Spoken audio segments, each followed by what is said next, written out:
I think you really need to feel the land under your feet. You need to sort of touch materials. I guess have your senses open to everything, and I think by doing that you get to get a good handle on a place. I think that sort of sensory experience is something that you sort of feel and harness, and then you want to try and sort of bring that into the architecture and really feel that presence and make it feel apparent to people when they're inside the space.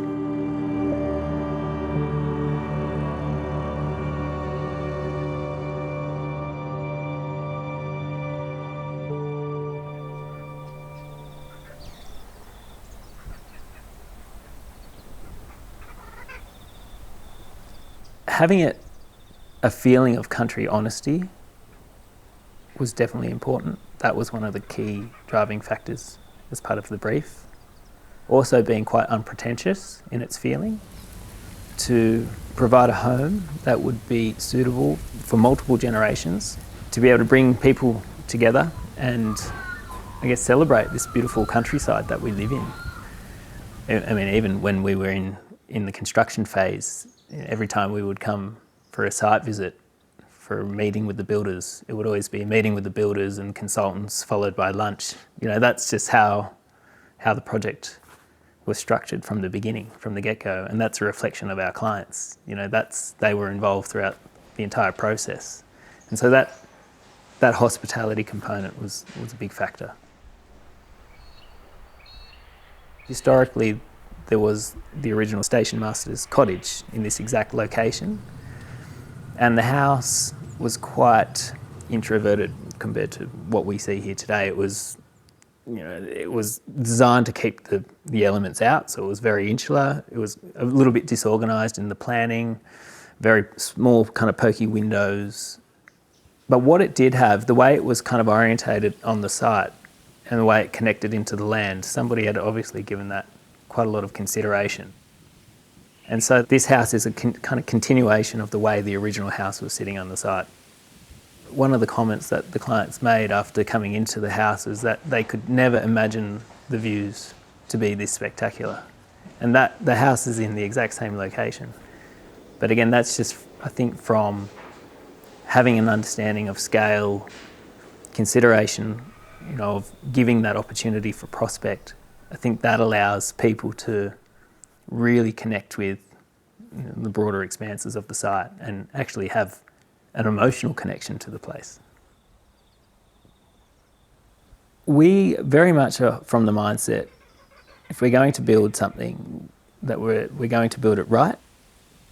There's certain things that have to be done a certain way so that buildings can last the test of time and are able to withstand the harsh extremities of the elements which they're subject to. And that they should also be able to tell a story, that materials themselves can blemish and tarnish with time, but without compromising the integrity of the material. With good design, I think it's important to think sustainably and to think, how can we reduce the carbon footprint that the buildings require? And I think through passive solar design and consideration of what the climate is doing unique to a site, to a place, we are able to do that. We have the skills to be able to design accordingly to allow a building to be more harmonious with its surroundings.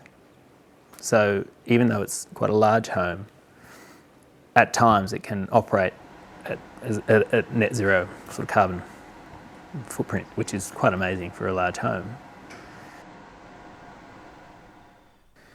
When we're looking to approach design, we think, we put our sort of mind on how can we be sensitive in the way that the house is laid out and then the way it actually exists on the land, and I guess somewhat interacts with its surroundings in a more sort of sensitive manner.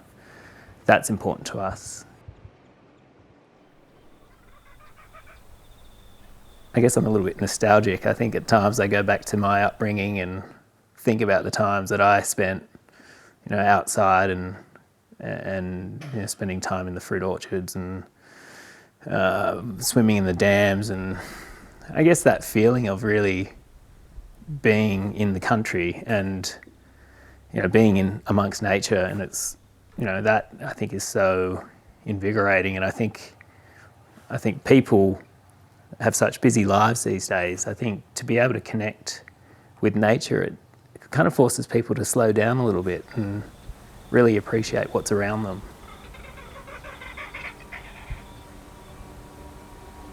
We have kind of spent a bit of time trying to work out what our mission was, and I think that was a consistent theme running across our projects. And not that I had kind of consciously thought about it, but that was clearly evident that in every project that we did, we were always striving to connect people with nature, and even in some of the most tiny moments or facets of nature, it's still nature, and I think that, we've definitely found our calling, I guess.